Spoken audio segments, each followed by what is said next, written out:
أعوذ بالله من الشيطان الرجيم بسم الله الرحمن الرحيم الحمد لله رب العالمين وبه نستعين والصلاة والسلام على أشرف الأنبياء والمرسلين سيدنا ونبينا بالقاسم محمد وعلى عترة الطيبين الطاهرين المعصومين اللهم صل على محمد وعلى محمد. أما بعد, Assalamu alaikum wa rahmatullahi wa barakatuh, everyone. Alaikum salam. Today, I'm in real talk. Sorry, excuse me. I'm joined with Farzana Hirji Karawalli.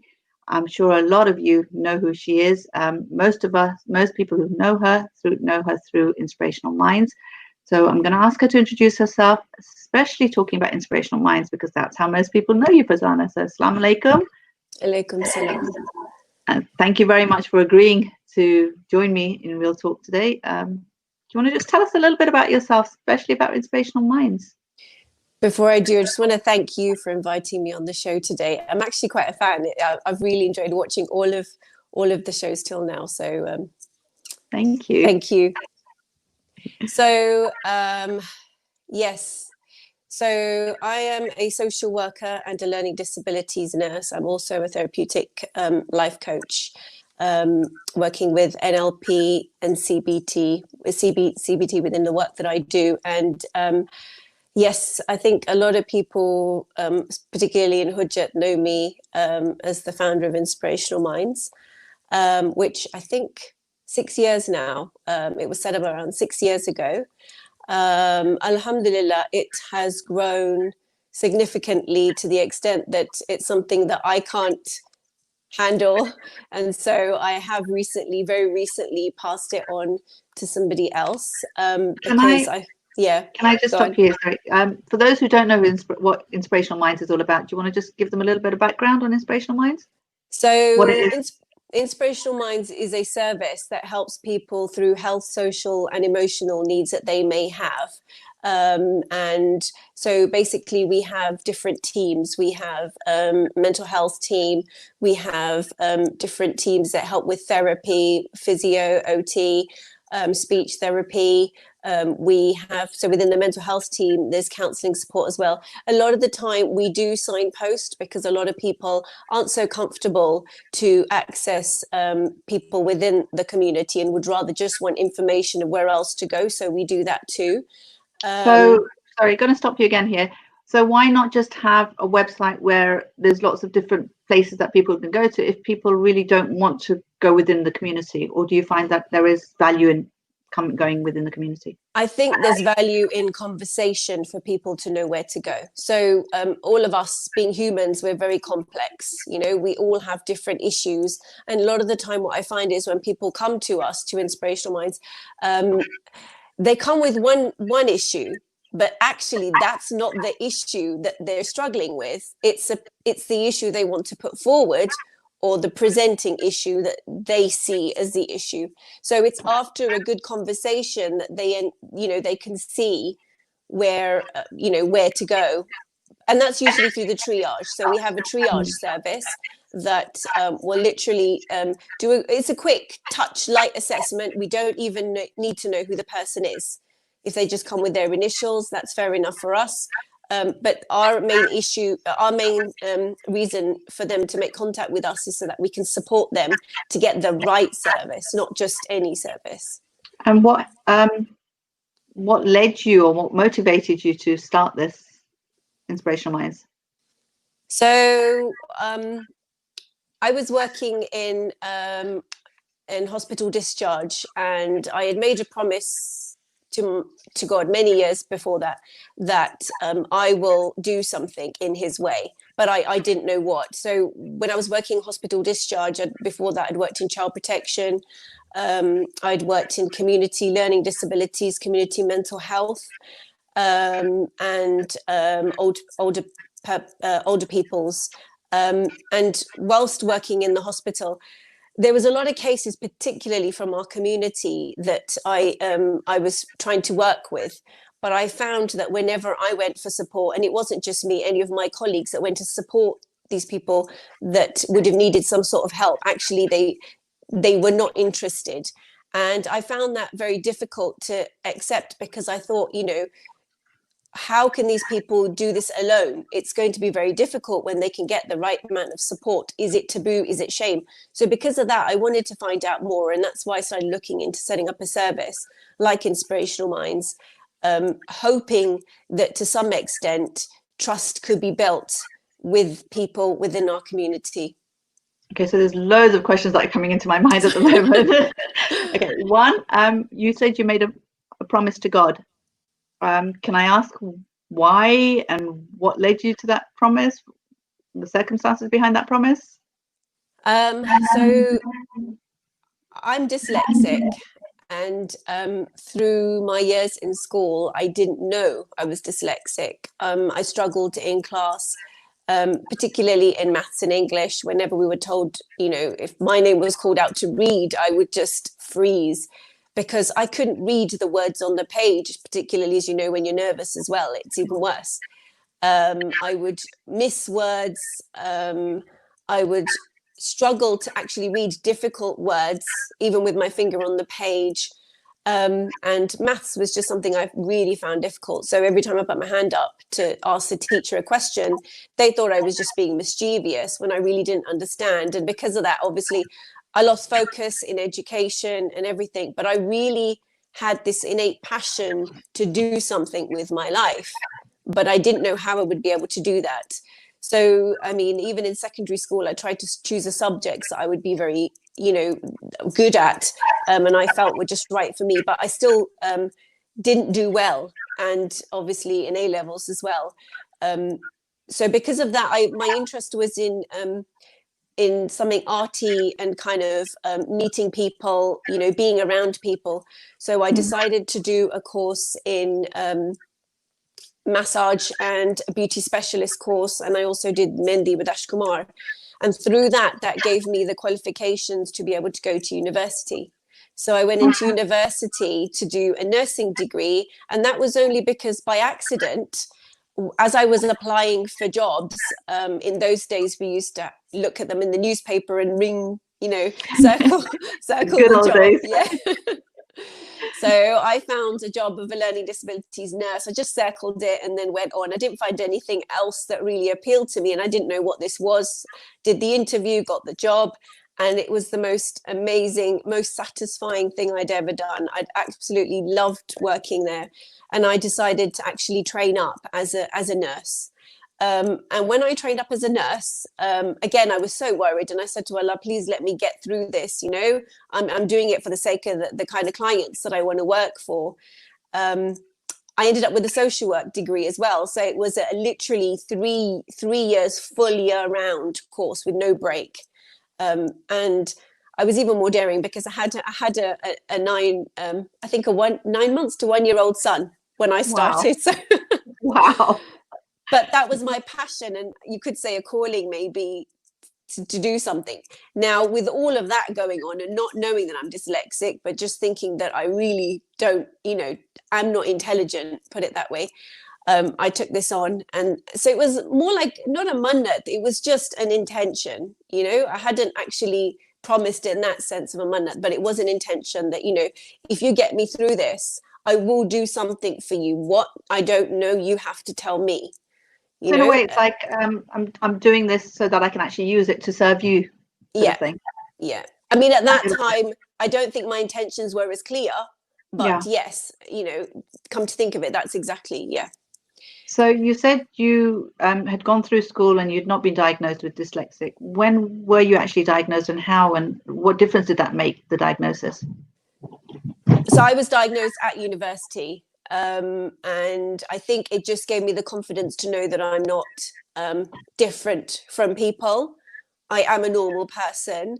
I just have a different way of doing things. And so, sorry, apologies. I just need to.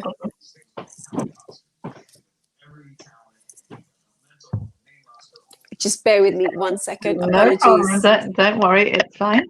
Not a problem at all. So while we're waiting for Farzana, you know, we've had a lot of guests here in Real Talk. If you know of anyone, if you yourself want to join us in Real Talk, please message me at alim@hujjat.org and we'll have a conversation and see where we can take it forward from there. Sorry, technology. The TV decided to just come on by itself. So do you have jinns living in your house? I'll have to check it out. Sorry, I apologize. No problem. You were talking about your dyslexia and being diagnosed in university. Yeah, so I think it just confirmed that my way of thinking is different. My way of learning is different. I found different ways. So if anyone has any kind of illness or any disability, I think God gives us a way of going around it. It doesn't always act as a barrier.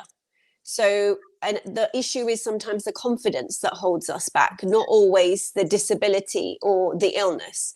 Did you find that when you knew that you know, when you had a label put on you, it actually gave you more confidence because now you no longer thought you were thick or you know, you just didn't understand. So now there was a reason why you weren't getting it. And then it's okay, now I can work with this. Definitely. It gave me that little bit of confidence that I can do things, you know, I just have a different way. I mean, I'll give you an example that, you know, and I'm still learning different things about myself. When I did my exams during university, obviously with a little baby that's crying away, there were times where it was so hard to revise. So I'm holding my son, you know, trying to put him to sleep. And I've just got my eyes fixated on a book in front of me, a textbook. And what I didn't realize is when I got into the exam, looking at that textbook, I found out I've got picture memory. I could actually read off that page that I was looking at, even though I didn't think I'd taken anything in. Wow. And do my exams. And I'd never knew that before. So we always have something somewhere that we don't realize. If God takes something, he gives us something else. The tools that he gives us, right? It's just finding the tools from within that he's given us to cope with whatever life situation we find ourselves in. That's amazing. Okay, so let's go back to, so you got the opportunity to set up Inspirational Minds. You know, you came up with this idea that you wanted to do something to help the community, and this is how you're going to go about it. How difficult was it to set it up?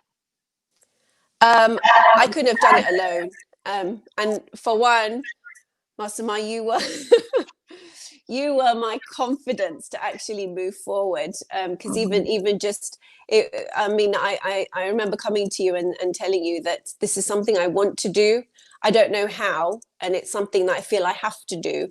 And you literally held my hand and helped me, you know, give the pitch to the Jamaat at the time. And Alhamdulillah, I came out of there a bit more clearer as to where I'm going. And I had to obviously reach out to so many different people along my journey. And I think the main thing was that I had a vision and had an intention. And whoever I could find to join my path, really, I did. And Alhamdulillah, you know, we've got a good team. We have, alhamdulillah, alhamdulillah. How difficult did you find it within yourself to sort of, obviously you've got 3 kids, your husband, you work, and then to sort of run Inspirational Minds as well. How did you find the time? How difficult did you find it? How much difficulty did it cause within your own family as well? There were times where a lot of time had to be invested, and I had to obviously mentally prepare, but also prepare, like, you know, get food ready early. And, you know, I learned to kind of bulk cook and freeze and all this kind of stuff just so that I could, you know, get time. But I had to be very organized as well. So, you know, as soon as the kids go to bed, I'd, you know, grab my stuff and get working and do whatever I needed to do. It was difficult, but I think, again, if you have a strong intention and you've got all that passion behind you, things just work out, you know, they just roll out in front of you.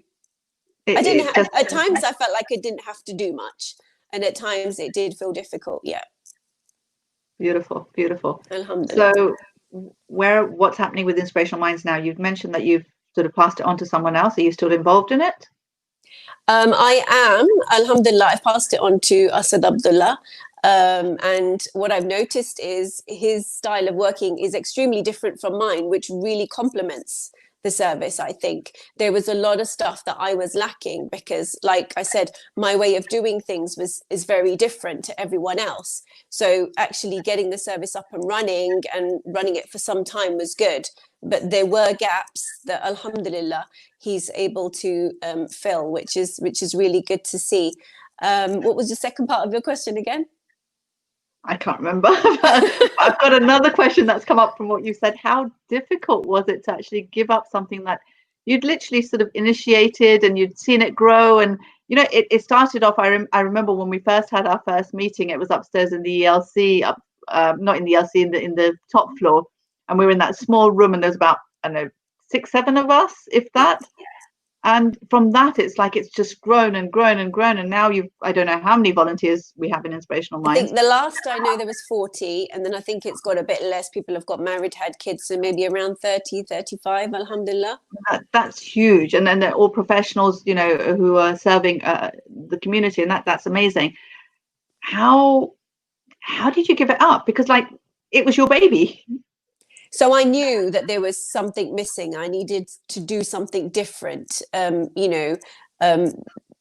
It's not just something that I could do myself now, and it had grown. So I think I had asked Asad, because I felt that he had worked alongside myself and yourself for quite some time and knew how the service worked. He was very keen. So alhamdulillah, he finally agreed. I think what made it easier, so it was difficult when I handed over. I think there was a lot of, just before COVID, because I think he took over in December, January. And then obviously there was an exchange period where, you know, I'd be involved at a distance, as it were. And then COVID set in, so we all became really busy. So obviously needed more hands on deck, really, to try and make sure that the service was absolutely ready for any crisis that may come, God forbid. And during that time, unfortunately, my father passed away. And so automatically, I kind of detached from the service for quite some time. And I think that's made it also quite easy. But alhamdulillah, I know that there was much more that could be done with the service. Okay, so I'm just trying to imagine, for those people who don't have such a huge project, or, you know, probably can't relate to what you're saying, but a lot of people have children, and it literally does feel like giving up, you know, like when your children leave home and go off to university or or get married or something. It's like you feel like you've spent so much time helping them and nurturing them and you know, making it grow, and now it's gone. So it's like, I suppose, although not everyone has a huge project in their life that they have to give up, most of us will have to step back from our children. So what would be the advice that you would give people who have to sort of learn to step back when it's time to let the project or let the children move forward in their lives? I think make sure that you have the time to overlap and just watch what's happening. So you're not away from it totally. You don't just kind of sign out the next day. Stay involved, hand over, guide as well if needed. And while you're guiding, obviously have open communication, be frank. What you don't want to do is obviously spoil relationships along the way or anything like that. So be really open and frank. And I think just being able to watch something and you can see the difference that somebody brings in to the service and the changes, that in itself gives you sukoon that you've made the right decision. And also, I suppose a lot of it's to do with what your Nia was initially to start off with, right? Yeah, yes, it wasn't about me. It was, yes. And I think that's probably the biggest lesson that comes out, because I think, especially again, when you're talking to parents who have to step back from their children, if your Nia has been about me and, you know, being the parent and me being there and sort of thing, then it's very difficult to step back. Whereas if your Nia has been, okay, this is an amana that God has given me to take care of, and I have to watch it grow or help it grow, then when the right time comes out, you need to step back. And that's beautiful. So thank you for that. You mentioned the death of your father. I'm sorry to hear that. Inshallah, we pray that he is, you know, Allah raises his status to be with the Ahlul Bayt, inshallah. Are you okay talking about how that was? And because I know You were still on the circuit doing your talks and things very soon after he passed away. In fact, on the day of the burial, if I'm not The day mistaken. of the burial, 2 hours after the burial. Okay. Do you want to just talk us through how you managed to keep your emotions intact, how you managed to do the talk and what the talk was about, why you felt it was important to do that on that day? I think, again, it's timely. Everything in my life that happens is timely. And I think because I'm quite open to observing the timings in some way, this talk had been, somebody had contacted me about 2 weeks prior to him passing, and we had no idea that my dad would pass away. And so obviously I'd made a niyyah that yes, I would do the talk, and the talk was, even the topic, was the same topic really. And sorry, what was the topic? The topic was grief and loss and mental health within this, obviously, the pandemic. So it was just, it was there for me. So I think when he passed away, I had it at the back of my mind. I even got a message to say, "Are you still good to go?" And I thought, well, it's still in another week's time, so I should be fine. There should be no issue, inshallah. By then, I'll be fine. And so I said, yes, I'll continue, because I'd made a niyat. And I think that's something that one thing that has got me through things is whatever niyat I make, I try and stick with it, because to me, it's like a promise, and so I think another thing that helped me on the day is the fact that, God had given me an opportunity to some extent on the day that my father had passed away, that if this message went out to others and touched anyone else on that night that he was buried, his first night in the grave, the least he would get is a Surah Fatiha or a salawat, or something that would bless him on that night. So for me, I think that was the energy that got me through that talk, really, because it was quite difficult. I think that's really, really powerful. And I think that actually really shows the concept of sabr and what sabr is, because I think we tend to think of sabr as very passive, and it's like when we go through a hardship like a death of a loved one, sabr means to sort of just, in most people's minds, it's just wait it out until you feel a little bit better. Yeah. But you actually showed the active form of sabr, which is what it's meant to be about, how you do what is required at that time, no matter what you're feeling and what you're going through, because you can see the bigger picture and you can see what needs to be done for the person who you love so much. And that's beautiful.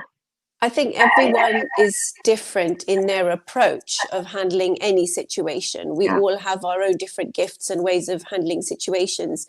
For me, the way I see any difficult time is I may take a step back and think, but at the same time, it's like surfing, I'll just go over the waves and just try my best. What's the worst? If I stop, I drown, and, I'll drown either way. So let's just try, and I think maybe that's how I tackle things in life. Yes, it's a lot harder, but alhamdulillah. But again, God gives you the tools to be able to handle whatever he throws at you, right? Or whatever life throws at you, rather. No, I would agree, definitely. Alhamdulillah, that's amazing. Just going to go back to your childhood a little bit, because obviously you mentioned about how you dreaded being told to read, or you kept asking questions, and the teachers were thinking that you were just being really difficult. So how was your childhood? And were you, obviously this dyslexia that you had, which you didn't know about, was obviously affecting you without you realizing it was affecting you. How did you cope with that? Did you have friends that you talked to? What support system did you have, if any? Unfortunately, I didn't have many friends. I was bullied in school. I even struggled within the community. And I don't know whether it could be because, who knows, because of dyslexia, I don't know. But I didn't have many friends at all. I had a few very good quality friends in the sense that they were by my side till the day I got married. But I think they were numbered. And I couldn't keep burdening them with the same story all the time, you know? How did you, again, I think bullying is something that is a lot of children go through, even a lot of adults go through it as well, but especially children. Is there anything you would like to tell them and sort of give them some advice? What would help them? I think how I've managed to get through is I used to take time out and reflect a lot on just life generally. It wasn't in particularly religious kind of reflection. It was just reflection about life. And they all started with the question, why me? Which is very similar to the last, I think the last show that you had. You know, a lot of problems start with why me, but it's after the why me, what do we do? What do we think? And that's where my reflections came in. And during my reflections, I found myself kind of talking. And I think, as I got older, it was definitely with Allah. But as a child, I'm guessing it was, maybe I didn't understand the concept of Allah to that level, but obviously I knew there was somebody there. So I would just, kind of give all my troubles away in that sense by talking. Wow. That's really powerful. So you talked about reflection, which helped you sort of get past the why me, because a lot of people get stuck on the why me, and then it just becomes very much a negative spiral where they're just then feeling that concept of self-pity and wallowing in their own self-pity. So just for those who don't know how reflection works, do you want to just give a few pointers? Because I'm quite visual, I think I kind of picture what's happening in my life at the time. So I kind of replay it in my mind, but I don't replay it to the extent of kind of feeling sorry for myself. I replay it to find where maybe I've gone wrong, where maybe I can improve, maybe where other people are wrong. So in a sense from that, I could see that people were not that nice. A lot of the time we take the pain on ourselves or we punish ourselves. And I think that can cause a big downward spiral. So we have to realize, and in an indirect way at that age, I think I realized that actually this is not something I can change. I can only change myself. Now I've understood as an adult that yes, you can't change anyone, you can only change yourself. But I think looking backwards, there must have been that element in my thinking process. That's a huge lesson which most adults haven't learned yet. Where most adults are still trying to change their spouses and their parents and their children. And you're right, it's like we really have no control over anyone else except ourselves. And the only person I can change is myself. So you talked about how you would look at yourself and think about what it is that you may have done wrong or what it is that you could have done differently. But you also mentioned that you looked at what other people may have done which was wrong. Again, when you're looking at what other people have done to you, it's very easy to start feeling sorry for yourself. So how did you not? What were the ways that you were thinking, and how did it help to sort of figure out, okay, this person's done this thing wrong? Or what difference did that make? I mean, were you able to go up to them and talk it over with them, or confront them or anything like that? So I didn't have much confidence by then, because obviously with dyslexia and being bullied, I feel it really did affect my confidence. So no, I wouldn't go to them. I would just sit away. And I learned to be happy within myself or within my own time. Yes, you see people and you feel, oh, I wish, I was part of that group, but it's not meant to be. There must be something else, and I think, to be honest, when I reflect back, I think God has made my life the way he has. Because if I didn't experience all that, how will I be able to connect with others?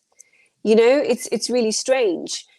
I can't just talk the talk. I have to feel what somebody's feeling to understand, to be authentic, to be able to validate. And if I had never gone through the path, yes, I've experienced this as an adult now. I still had to go through it as a child. But if I hadn't have experienced all this, how would I be able to connect with people the way I connect now? So I can now say as an adult, alhamdulillah, for putting me through whatever you put me through, you know? I think that's so beautiful. I think I know with the counseling that I do, one of the things that I try to get people to do is when they're looking back in their life is to take the positive out of it. And you know, you've taken that, you've looked at your life and you've said, okay, you know what, yes, I was bullied, and yes, it was awful, but there was a positive in it. I am who I am, and I can empathize with people because of what I went through, because I feel what people are feeling, because I felt it myself. So alhamdulillah, that's a beautiful lesson. And I think, you know, anyone who's listening, you know, the first step to actually growth is to see the positives in any life situation that we find ourselves in. And I think that's beautiful. And eventually forgive. That's really hard. Okay. But you walked into this one. How? Talk me through the process of how you managed to forgive these people who bullied you. Well, they were also young, so maybe they didn't understand. And I think there's a lot of issues around conformity and doing what others do. And so that's what happens, right? You tend to find a group and you do what others do. And clearly I was different, which I was to some extent. So they were in their group and they had to keep up that conformity of being the way they were. Otherwise, somebody else in that group would be singled out. And they obviously wouldn't want that, right? You wouldn't want that if you were part of a group to be singled out and left on your own. And that's my understanding of it. I mean, I've learned a lot of this as well through my journey, through, you know, my nursing, through my coaching, CBT, all of that. It's I can understand it now. And I think seeing that there's a pattern that people have to live to be able to survive. It's kind of like a survival mechanism. Is it right for me to continue to punish them in something that they may have done in naivety and not even understood, you know? And inshallah, beautiful. One day they will realize, you know, within their own reflections, inshallah.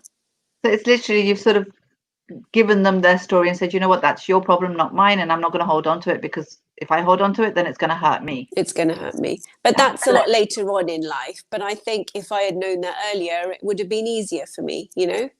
Yeah, no, for sure. But I think only you know when you're ready to let it go. And I think, again, there's a maturity that comes from it, and a learning that you have to go through to get to the stage where you actually think to yourself, I'm only hurting myself by holding on to it. Yeah. I think definitely. Initially by holding on to it, we feel like it gives us some sort of power, because if we let go of it, then what was the point of everything that we went through? Very true. It's like, you know, I can't. And I think sometimes just to let go of it and just to forgive is really, really difficult. And maybe for some people, it's just handing it over to God is easier, because then you feel like, okay, I haven't let go of it, and like there will be some sort of compensation given. So, you know, it's for some people, it's you know, again, different people are different. So it may be that you can just forgive and just say, you know what, that's fine, I can just let it go. But for some people, depending on what you've been through, it's very difficult to just let it go. And even handing over to God, in some ways, if those thoughts come back in your mind, then you think to yourself, well, hold on, I've handed it over to somebody I trust, so why am I thinking about it, you know? So that's another mechanism to stop it from coming back in your mind all the time. Exactly. So beautiful. That's so true. It's like, I think sometimes we tell ourselves we've done it, but then our actions show that we haven't. So it's a reminder, hang on a minute, have I really done this, or am I kidding myself? And so reminding myself, that's beautiful. Thank you for that. So you talked about how you thought of different ways that reasons why these people would have done what they've done, and it's about sort of trying to conform to the group and staying in the group. You chose not to. Was it that you chose not to, or you weren't able to, or? Initially, I wasn't able to, clearly. There wasn't, you know, I wasn't accepted to some extent. So yes, I wasn't able to. And whenever I did join the group, I would come back more hurt. So it was better to stay away. But I think in that I found that even if I was part of the group, as an observer of the group, which I then became from being outside, is that it was a lot of competition within this group with each other, and they all had to try their best to be the best within that group. And I'm thinking, isn't that too much effort? At the end of the day, I want to be me, and if I had joined the group, maybe I wouldn't be as authentic, in that sense. I can be me. I have my own identity. I have my own history. And alhamdulillah, I think that's what's made who I am. So, No, I think a lot of the times we do try to fit in, and it's not just children, even as adults, we want to be accepted. So we try to be what other people want us to be. And like you're saying, that we lose our own identity. And we're all so unique that, God's made us all so different. And it's so sad that we would want to lose that and be like someone else. For what? Yeah, so that's beautiful. Thank you for that. So then talk me through, so you finished school, you went to university, then what happened? I mean, okay, first of all, no, let's go back, okay? So you had real difficulty in school, you found it difficult to get through your O-levels and A-levels and things, and yet you still wanted to continue studying. Most people would have thought, yeah, okay, I'm done, forget this, I've done these courses, so I'll just go back, I'll just go and work now. What pushed you to continue studying? So like I said, I was very passionate about learning disabilities after doing the work I did. But before that, I was working as a massage therapist, a beauty therapist, and doing brides and mehndi and all of that. I loved being with people. I loved the artistic, qualities which have come from my dad as well. Alhamdulillah. But there was something missing. I just felt that there was so much more I could give, and I didn't know what. And people sometimes say it's a calling or whatever. So I thought it has to be something in health. Now, I didn't want to become a nurse because I didn't want to do night shifts and things like that. So, I'd very decided what I wanted to do and what I didn't want to do. But I couldn't find something where I could give what I wanted to give, or I felt like giving. So I tried pharmacy, technician, to see how that is, and maybe I'll go into pharmacy. Nothing made me happy. But it was this particular job that I took part-time alongside my own business. I just felt so passionate, and I thought, this is something that I need to do. And it's, again, another thing that I did as soon as I qualified, because I had made a niyat to do something in the way of Allah, and I didn't know what it was. I knew that what I could do in the meantime was maybe just set up a support group. So I set up a support group for parents of children with disabilities, which has now been running as long as I've been qualified, which is 10, 15 years maybe. Alhamdulillah. Wow. Alhamdulillah, that's amazing. That's amazing. We've got a question from a viewer. She's asking, do you feel those who bullied you, they themselves were insecure themselves? There could be. I know now from the work that I do with other people that is the case a lot of the time. A lot of bullies do have some issue that they're also fighting in that sense. But sometimes it could just be naivety, not understanding that they've hurt somebody. They may not have that emotional awareness. They may never have experienced anything like this, you see. So I think depending on the age of the child as well, there's a lot there, right? And like in the insecurity may not just be from sort of bullying someone because they want to look bigger than that person, but the insecurity may be, like you said, just conforming to the group. So just being part of the group and just following like sheep because you don't have the confidence to stand up and say this is wrong. And if you kind of, in some ways, you're killing your identity by conforming to some extent. You're stopping yourself from being who you are. Now, if you're killing your identity, you may not be able to tap into those innate feelings that tell you that this is wrong. Yeah. Does that make sense? For sure. It's like when a child has an instinct, but then they think. Okay. Can you see me? Yeah, I can now. Sorry, you were saying like when a child has an instinct, and then you cut out. When a child has an instinct, they don't always. So they may kind of ignore that instinct because they want to do something else. Like, they've been told by their parents, don't eat a chocolate. So you kind of kill that instinct because you think it's okay, it's only one chocolate. Over time, as you know, that instinct doesn't come back. It doesn't tell you, oh, well, don't eat the chocolate. By the third, fourth time, you just pick up the chocolate and eat it. So once you start doing that to yourself, that's on a small level, but on a larger level, you end up killing that instinct that's telling you what you're doing is wrong. And sometimes you don't even realize that you've lost it by then. And I think the sad thing is when we conform, we don't even realize that we're conforming. So a lot of the times, I mean, like as children, okay, we conform to fit into groups, but as adults, we conform because that's what other people expect, or because the Joneses have this, or, or because culture tells me this, or because society expects this from me. And or we're sort of brainwashed by the media or the TV programs that we're watching or whatever it is. And, we do let go of our own identity because of the expectations that are put on us by others. And the sad thing is I'm the one who loses out, like you're saying. It's like it's so sad that we live our lives like that. And yes, of course we have to get on together, but that doesn't mean I have to change who I am as a person. It's more about sort of knowing who I am. And it's funny because when I have these conversations with people about, God tells us to do this and God tells us to do that sort of thing, and they're like, yeah, but I have a mind of my own. But then a lot of the times we do what other people say rather than what God does. So where's that mind of yours then, sort of thing? So I think it's very true. Very true. I think it's, by connecting to Allah and allowing Him to tell us and what to do, we actually live to our true potential and become who we truly were meant to be, because He created each of us so uniquely. So yeah. Someone's actually written about people who backbite, and the fact that they themselves are insecure as well. And I suppose in a way you are bullying when you're backbiting to a certain extent. What are your views on that? Backbiting. Sorry if it's echoing, I'm just going to take this. Yeah, no, that's fine. Is it still echoing? Okay. A little bit. Backbiting. I think the issue with backbiting is somebody, to some extent,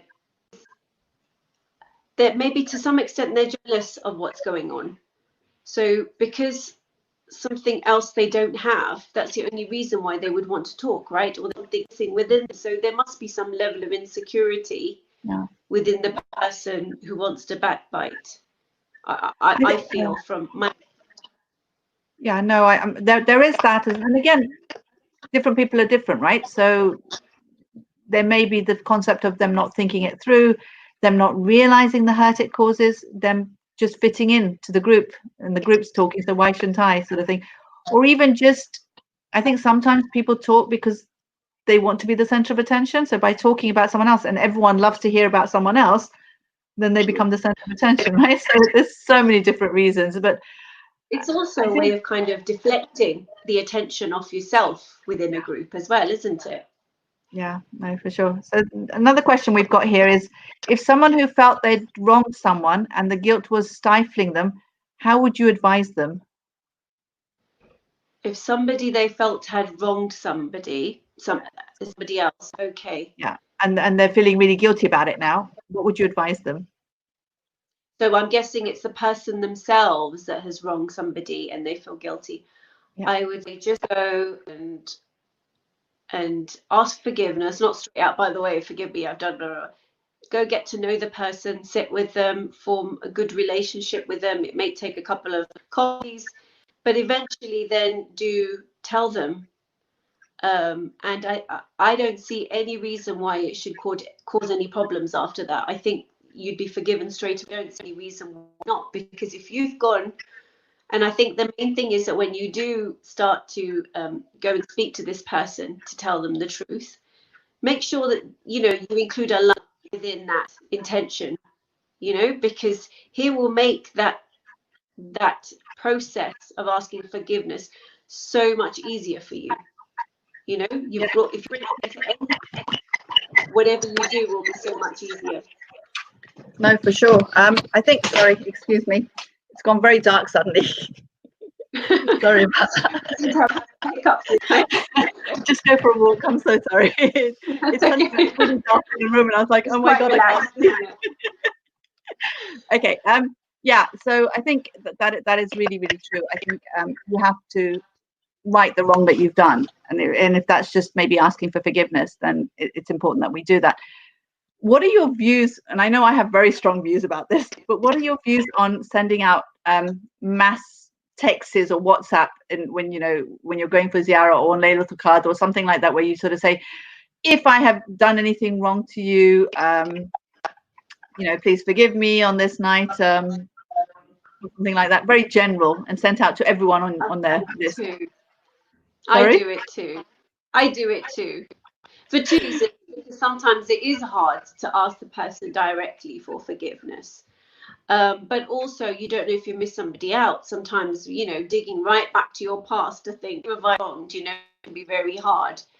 So I'm sorry, but I think it's better than not doing it at all. Would you, if you got a text like that from someone who'd bullied you, would you think, oh yeah, they're sincere, I'll forgive them? Obviously, at first you'll have a bit of a reaction. Oh my God, really? I would think about it. Well, the reason why they've done this is they must really want that forgiveness, Yeah. So someone else has written here, pick the courage to go and apologize and see how much better you feel. Oh yes. Oh yes. And the good thing, I think the good thing. Sorry, go on. No, go ahead. I think the good thing about actually apologizing to someone's face is you're never going to do that again to them. Whereas if you send out a text, there is more likelihood that you're going to actually do that. Definitely. So we've got another question here. Masuma, before you carry on, I just want to say, I think we need to interview you. I think you need to be on the show as well. There's so much I'm learning today. It's amazing.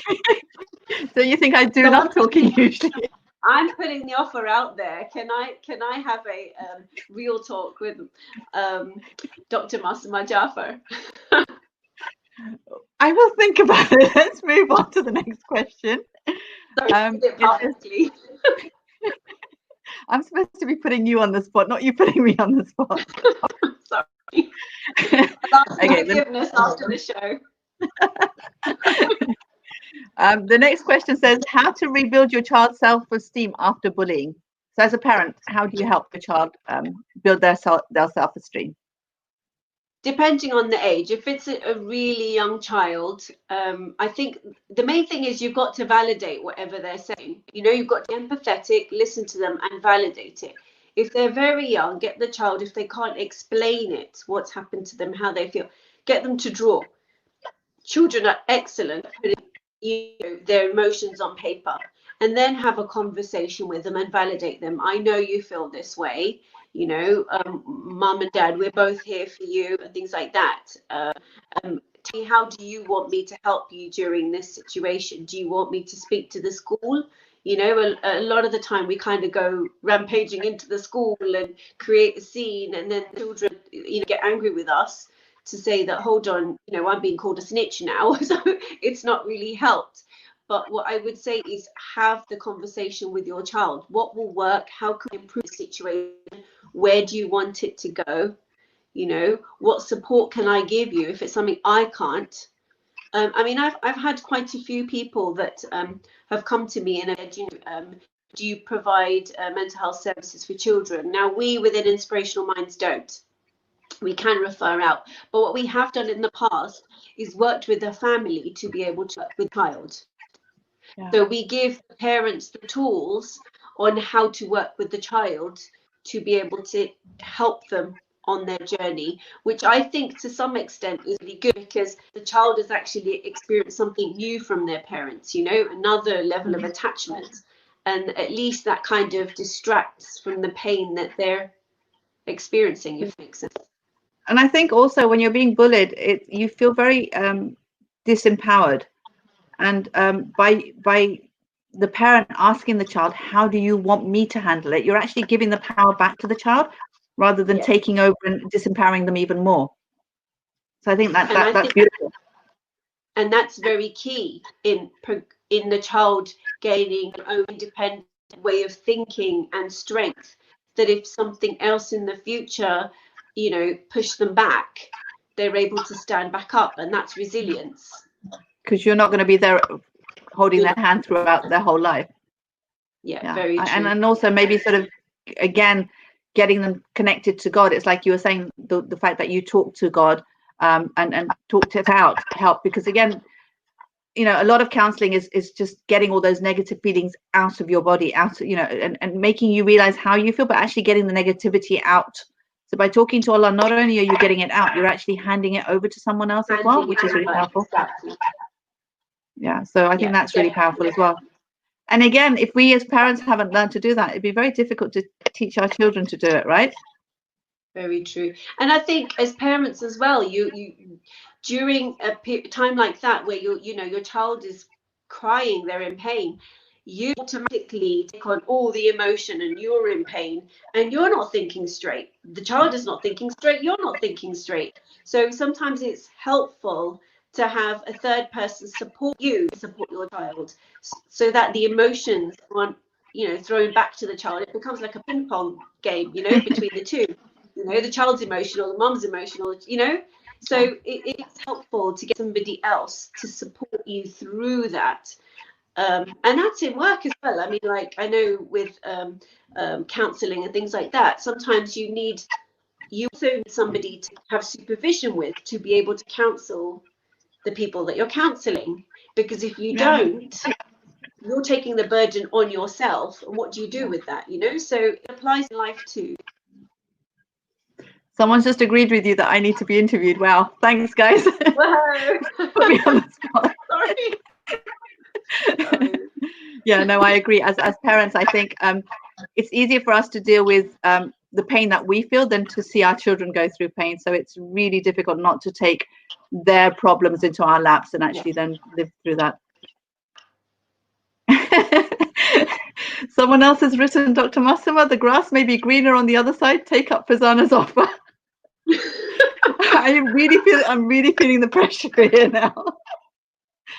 I won't call you now. I'm scared.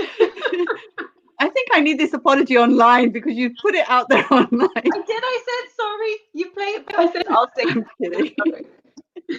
I'm kidding. Let's go back to your interview for the time being. So I know later on. Sorry? I said I'm deflecting. Sorry. Yes, I can see that. So I know, because I know you, I'm just going to ask you to talk about a little bit about this, because I think this is really, really powerful.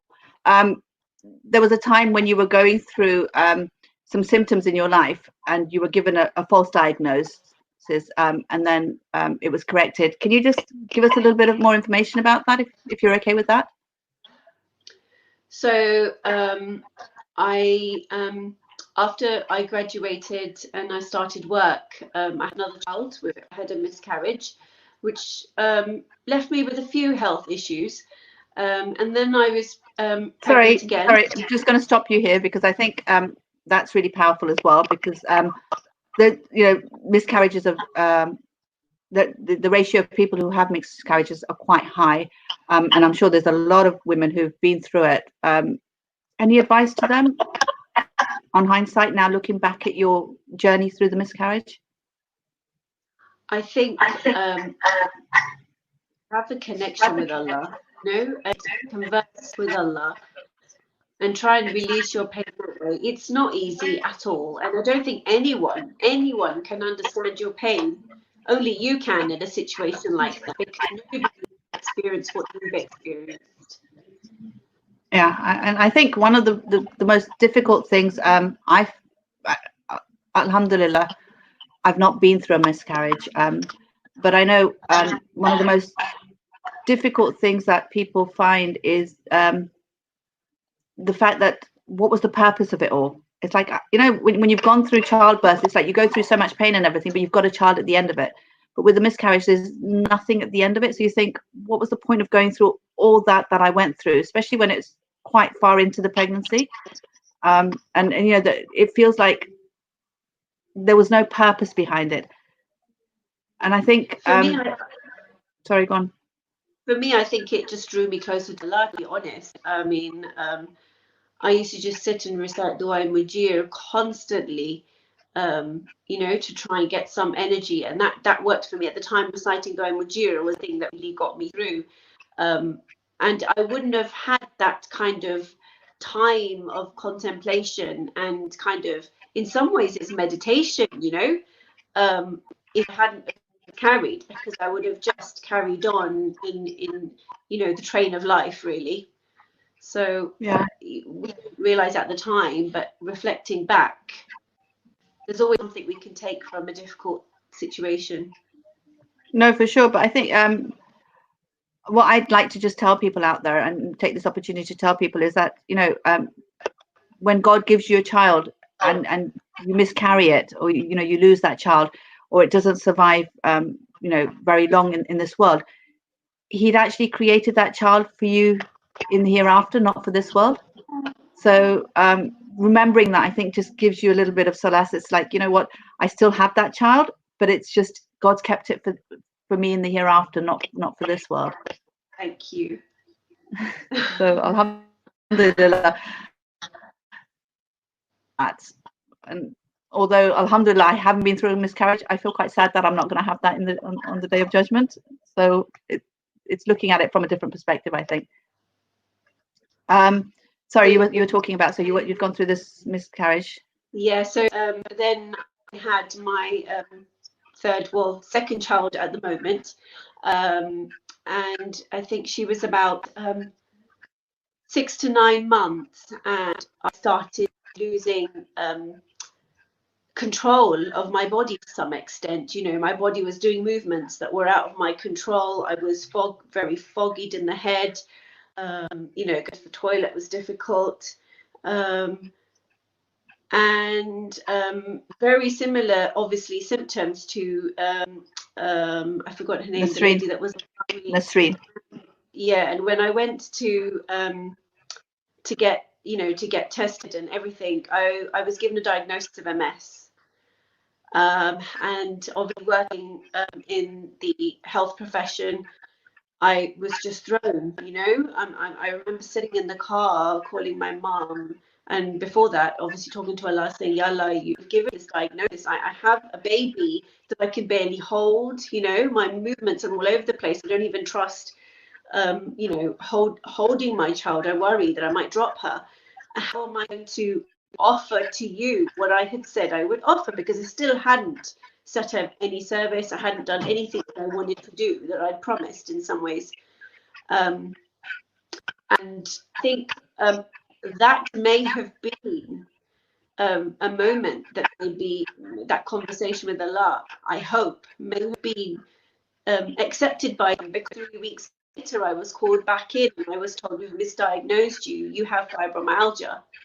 So I didn't have a clue what is fibromyalgia. I mean, even the doctors give you straight answers to what it is, but different symptoms for different people. A lot of symptoms are quite similar to MS, with the nerve pain and the, you know, movements that are kind of out of your control. And you know, sometimes I have days where I can't even put a key in the door. It's so difficult for me to actually just put the key in the door and turn.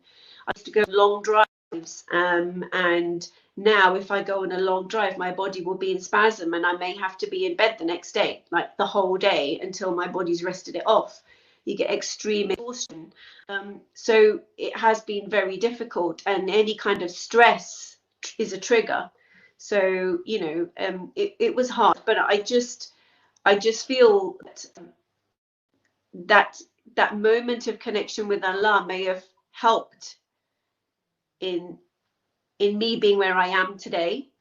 And I mean, it's an autoimmune disease, so any autoimmune disease is very difficult, because you know, weather change and things like that can really affect. You don't know what's around the corner. You'll just have a, you know, relapse, and it's hard. But alhamdulillah, you learn to live with things. just going to ask you, I think I've asked most of the guests who've gone through a hard time in their lives, through some sort of disability or something that they've been diagnosed with, or something that they've come up in their lives. What stopped you from resenting God for putting you in that situation?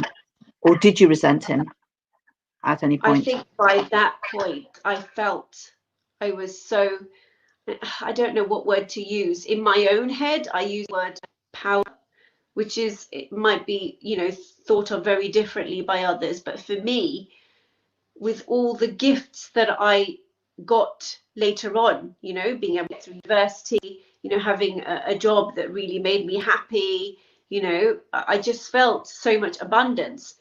Then why would I be resentful, you know? So it's looking at what you have rather than what you haven't got, or looking at the positives that you have rather than the negatives that you see in your life. And also because everything that has happened, you know, not understanding in class and whatever it may be in life, that, you know, we always have different things that affect us along our path of life. If all of those have had an answer and have all worked out, then who's to say this is not going to work out, you know? I just need to hold it out a bit longer and see what happens. And what happens if it doesn't work out, or you don't see it working out? What then? I haven't come across that yet, alhamdulillah. I think I have learned to manage my illness to some extent. And with anything you learn, like when you have a new baby, right? Initially, it's really difficult to manage. But over time, you find out, you know, what makes your baby cry, the type of cry, what it means, what it, you know. And if you're in tune with yourself, you will eventually understand yourself and understand what's happening to you, and hopefully give tools to be able to be ready for it. Well, that's really, really beautiful. And I think taking away the positives, it's really, really beautiful. So I know we're coming to the end of the show. Just want to ask you, as I ask all the guests, three advices, or a few advices that you'd like to give from your life, which you think would be helpful for people to just take away, no matter what their life situation is. I think if there is a passion that you have, there's something within you that says do something. I know a lot of the time we kind of talk ourselves down, and yes, I was the same, and you know that, Masama. I've always used to talk myself out of everything. But I think if that has come into you, it's come from somewhere. It must have come from Allah, right? So do it, and do it with the intention of Allah, do it for the sake of Allah, wherever that thought has come in. So looking at opportunities that God sends your way, whether it's through a thought that might come, or through maybe something, some door opening up, or something that come to you, it's an opportunity that's sent by Allah. Definitely. Can I give so even something as simple as, like, when you're asked to recite dua, or, you know, give a talk, or and I know both of us are very uncomfortable with were very uncomfortable with giving talks and things at the beginning. So taking each of these things as opportunities where God sends these down when he knows we're ready for it, and trusting him and going with it. It's a bit like that first ever kind of live show that I did the day my dad was buried, you know. It had come to me, it was so for me, you know, I had to do that, you know. And alhamdulillah, so glad, you know, so glad I did take that step and honor the kind of feeling that I had to do that. I think another thing is in life, make sure that difficult times in life, you know, if you've got a goal, it's going to be hard to reach that goal, and in a sense you've got to make your stairway yourself. So you've got to put blocks down yourself, which is hard work, to be able to climb those stairs to reach to where you want. Does that make sense in your mind? I mean, I'm visualizing somebody, you know, literally building bricks as they're walking up. It's hard work, but if you want to do something, do that. Put the effort in, work hard, climb up, and you will get there. Again, it has to be with Allah by your side, right? You have to go with the intention. So I suppose it's literally taking those small steps, which will then lead you to the big goal that you have, and actually maybe breaking up the goal into smaller pieces so you can actually then see where you're getting to each post, so you feel like you're getting somewhere. Yeah, definitely. Anything else? I can't think of a third one. I know I had already. Oh, about the conformity. I think that's another thing. Don't feel you have to be part of, conform to being part of a group or anything. Dip in, dip out. Do it at your, at your discretion. At what's good for you. Don't give yourself up for something else, because you are special. That's beautiful and unique, and I think that relates to a lot to what the other person was asking about, how you build a child's self-esteem who's been bullied, because if you get them to join the groups and things, then again it disempowers them and they lose their own identity. So maybe connecting yourself to God, and it's like you've been talking about this throughout your talk, which is beautiful. It's like, I think once we connect ourselves to God, then we don't feel alone, and we get the confidence that we want and we need, and it doesn't matter what anyone else thinks or what anyone else is saying or doing, because the creator of the universe is by my side. What else do I need? Very true. So I think that's so beautiful, and also reminding ourselves that the creator of the universe chose to create us, to create me. It's like, how can I not be special? I'll say that to you now. So I've had my interview, right? We can move on. No. We'll do that. No, inshallah. Thank you so much for joining us. I'm just going to repeat the 3 things that you've said so that it stays in people's minds. So the first one was, sorry, the first one was, I remember the second one, and the third one. The second one was about, no, the first one was about passion, following your passion and taking opportunities that are sent by God, even if it's in a way of a thought that comes into your mind, and actually going with that, and believing in yourself. The second one was about building, taking the small steps towards the goal that you have, and maybe breaking up the goal into smaller things so that it seems achievable, and actually working towards that. And the third was not to conform to other people's ideas of what you should be and how you should behave, but be yourself, because God created you. Yeah, God created you to be you, so why not be you? Brilliant. Thank you very, very much, Farzana. It's been amazing. Lots and lots of lessons to take away. I'd like for us just to take a minute just to remember your father and recite a Surah Fatiha for him. So if we can just do that, please.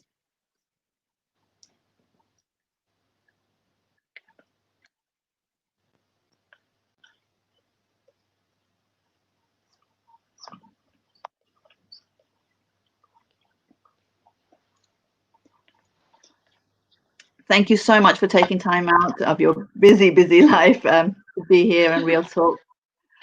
It's been amazing. Thank you. And thank you for all of you for joining us. Inshallah, we will be back again next Sunday with Dr. Kate. For those of you who don't know her, she's very heavily involved in all the RSE debates and things like that.